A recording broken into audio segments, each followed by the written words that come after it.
Hello everyone, here is Groskamp here from Team Infinity, and today in this video I want to talk about the IF15, the IF15 110 Nitro car.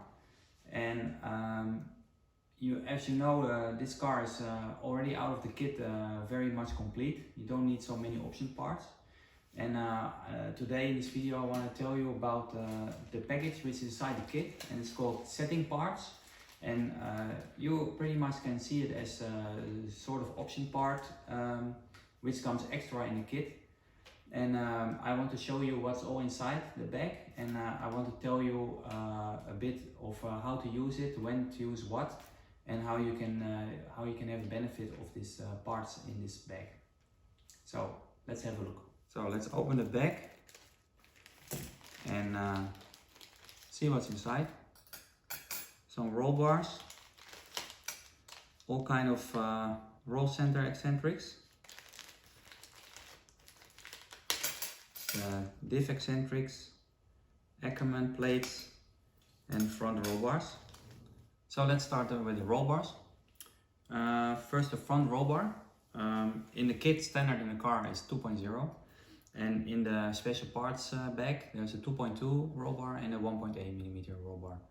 So when to use 2.2 and a 1.8 or 2mm standard, it depends on the traction. I normally use a hard roll bar in the front when it's high traction. When you almost have a flip problem, you can go to a harder front roll bar. Or in general, if you have too much steering, you can also make the car a little bit more easy to drive with a harder roll bar. If you need a lot of steering at some conditions, you can go with a 1.8 roll bar to get a bit more steering. Then the rear roll bars, the standard kit comes with the 2.0 as well, and then as an option we have 1.8, 1.9 and 2.1. So when to use which roll bar, I'm a fan of 1.8 or 1.9 because it's easy to drive and stable. When you need a bit more rotation in the car, you can go harder roll bar like 2.0 or even 2.1. And honestly, on a high traction, anyway, I like to have a soft roll bar, because with a hard roll bar the rear tire will not stay on the ground and it can flip from the rear. So for sure under high traction conditions, a soft roll bar. So yeah, basically normally I use a 1.8 or 1.9 in the rear. So next item in the special parts bag are the Diff Eccentrics. And what is special about the Diff Eccentrics is that they are on a high position. What does it mean? Let's take the car, and I want to explain you with a standard car or with a standard kit, the eccentric is low. So that means that the diffs are in a low position in the car. That normally generates the most traction. But in a few cases and in some condition, I like to use the high eccentrics because I feel with a high diff the car is a bit less aggressive, and therefore it sometimes also carries a bit more corner speed. So it really depends on the traction and on the track whenever you want to use the diffs on a low position or a high position. So with the high position eccentric, it's just another tuning thing, and so you just have to play with it by yourself to find out on your local track or in any track where you race if it will helps you for the lap times and the feeling. Especially the feeling is a bit different. It's a bit smoother to drive with high diffs. You can also try, for example, a low diff in the front and a high diff in the rear, and this will give you a bit more rotation. So next thing in the special parts bag is the Aquaman plates.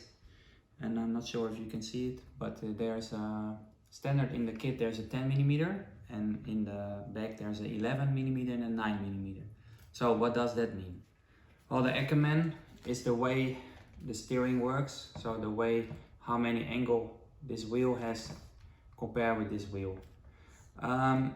So there's a distance for the Aquaman, and it's the distance from the linkage in the middle, and that can be changed by a millimeter. So we have 9mm, 10 which is standard, and 11mm. It's really difficult to say what is best, what is the way to go, but we normally use 9mm or 10mm. The last race in Apeldoorn I used 10mm. I liked it. It had a little bit more initial steering. I had a good feeling with the steering, but normally with 9mm I think you have a bit more steering in the middle of the corner.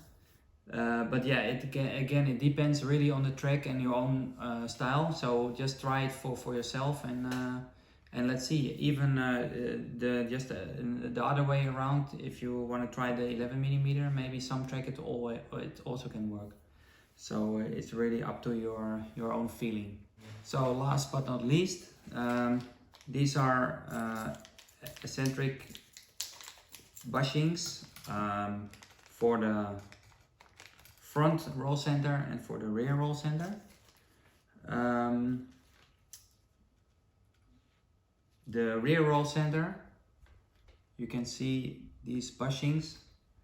I normally use the second lowest position, simply because the lowest position doesn't fit on the car. So this is the second lowest position. If you need more rotation in the car, you can go up to the third lowest position, and this gives a bit more rotation in the car. But 9 out of 10 times I use the standard settings, which is the second lowest position in the rear. But the front is a little bit more interesting. The eccentrics we have are quite a few. It's for the upper front arm position. This is actually the roll center in the front, because the lower arm you cannot change. But the upper arm, you can go all the way up, go down, you can go inside, which means that the upper arm is longer. You can go medium down but long, or medium down but short, so you can go every step what you want. So what does it change in the car? Normally a short arm gives a bit more initial steering, a bit more reaction, but in the middle of the corner you will lose steering. Upper arm, which is high, so a high roll center, means a bit more smooth steering. The car will keep the steering in the middle of the corner, but it might be a bit more understeering going into the corner. A lower roll center or a lower eccentric bushing means a bit more aggressive steering in the car.